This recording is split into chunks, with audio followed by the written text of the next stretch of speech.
নমস্কার বন্ধুরা, অদিতিস ডেইলি ব্লগে আপনাদের সবাইকে জানাই সুস্বাগতম। আজকে বানাবো একটু পটল পোস্ত।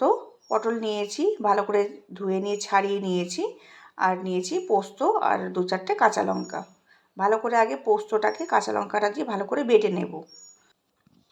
পটলগুলোতে আমি নুন আর হলুদ লাগিয়ে নিয়েছি, আর পোস্তটাকেও আমি আমার বাটা হয়ে গিয়েছে, কাঁচা লঙ্কা দিয়ে বেটে নিয়েছি। রান্নাটা পুরোটাই সর্ষের তেলেই করব। তেলটা গরম হয়ে গিয়েছে, পটলগুলোকে আগে ভেজে নিচ্ছি। দু পিঠটাই ভালো করে লাল লাল করে ভেজে নেব।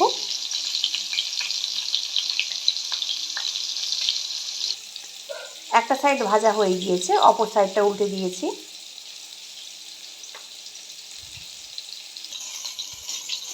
পটলগুলো আমার সব ভাজা হয়ে গিয়েছে। এই সময়তে এই তেলের মধ্যে আমি অল্প করে একটুখানি কালো জিরে ফোড়ন দিয়ে দিলাম।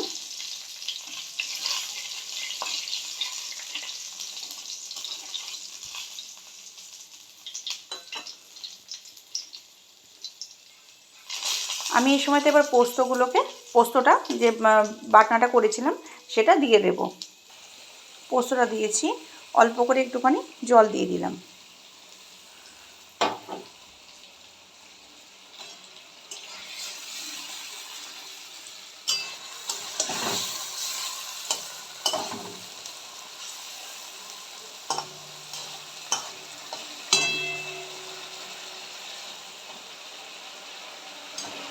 গ্যাসটা একটু কমিয়ে দিচ্ছি। পরিমাণ মতো একটু লবণ দিয়ে দিচ্ছি। যেহেতু এই পটল পোস্তটা একটু মিষ্টি স্বাদেরই হয়, সামান্য একটু চিনি দিয়ে দেবো।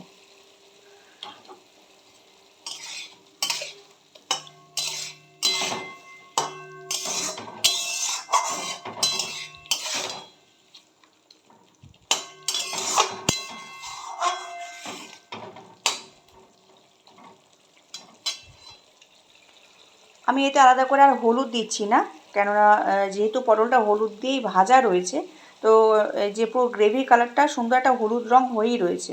আলাদা করে হলুদ দিলে হয়তো অনেক বেশি হয়ে যাবে, তো দেওয়ার দরকার নেই। সামান্য একটুখানি জল আমি দিয়েছি এতে, দিয়ে একটু গ্রেভিটা একটুখানি বেশি হোক। আমি এই সময়তে খানিকক্ষণের জন্য ঢাকা চাপা দিয়ে 5 মিনিট মতো রান্না করে নিচ্ছি।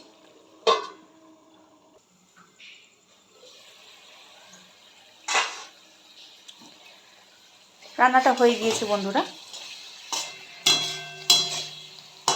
আমি একটু এই পরিমাণ গ্রেভিটাকেই রাখতে চাইছি। আপনারা মনে করলে গ্রেভিটা আরও একটু শুকনো করে নিতেই পারেন।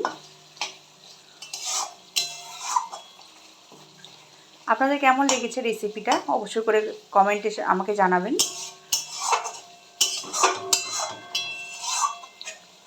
রেসিপিটা ভালো লাগলে লাইক, কমেন্ট, শেয়ার করতে ভুলবেন না। আমার রান্না কমপ্লিট হয়ে গিয়েছে, আমি এখন গ্যাসটা অফ করে দিচ্ছি।